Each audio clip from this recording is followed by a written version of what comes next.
Is there any objection to that letter being tabled? There is. Are there any other supplementaries? We move to question number 2, Maggie Barry. Mr. Speaker, my question is to the Minister of Finance. What reports has he received on the New Zealand economy? Honourable Bill English. Mr. Speaker. Mr. Speaker. Order.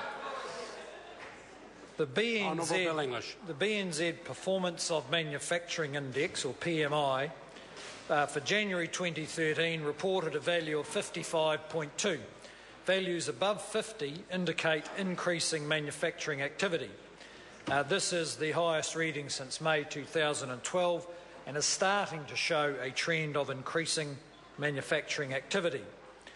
The report also noted that the Australian equivalent index is at 40.2, indicating a sharp contraction.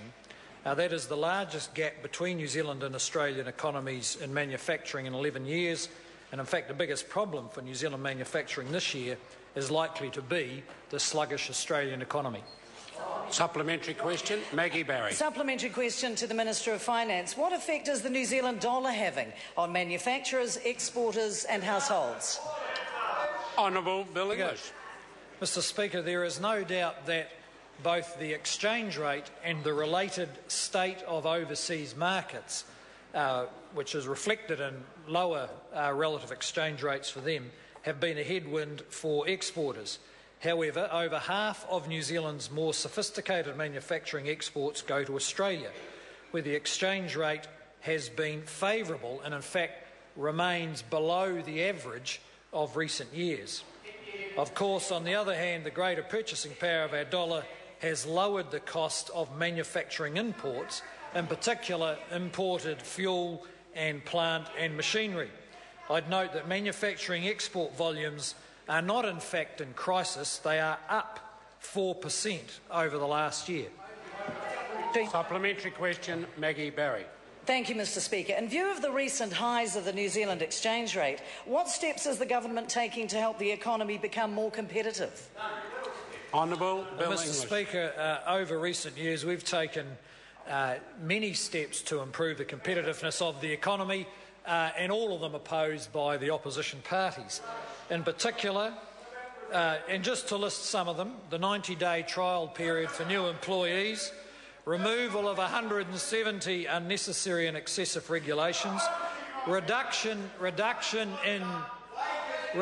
in tax on every manufacturing business in New Zealand and on every worker in those businesses in New Zealand, and substantial investment in infrastructure to help make manufacturers more competitive. Supplementary question, Maggie Barry. What alternative measures has the Minister of Finance seen for managing the exchange rate, and what would be the effects of such measures? Honourable Bill English. Well, Mr. Speaker, I wouldn't be able to outline the effects of any measures because I haven't seen any sensible or feasible alternative measures proposed. What I can say, though, is that some of them there have been some proposals to change the way the Reserve Bank target is expressed. And I just want to read to the House what's in the Policy Targets Agreement, and the member should listen because she might learn something. In pursuit of its stability objective, the government shall implement monetary policy in a sustainable, consistent and transparent manner, and listen to this, having regard to the efficiency and soundness of the financial system, and seek to avoid unnecessary instability in output, interest rates and the exchange rate. Section 4B was written by Dr Michael Cullen of the last government, regarded as satisfactory, wide-ranging and new thinking at the time, and we have stuck to it. Supplementary question, Honourable David Parker. Has he seen the report of the IMF forecasting that New Zealand will have the worst current account deficit in the developed world this year, worse even than Greece?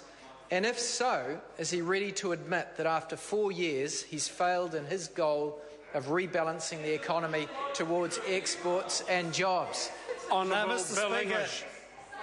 no, I haven't seen that report. And Any report on the current account deficit should take account of its recent history, which was that in 2006, 7 and 8, it was at the record levels in 30 years at -8%, and today it is half what it was under the last 3 years of the last Labor government. And as I've pointed out, manufacturing activity and exports is increasing, not decreasing. Question number 3, Leader of the Opposition. Speaker to the Prime Minister, does he have confidence in all his ministers? Right Honourable Prime Minister.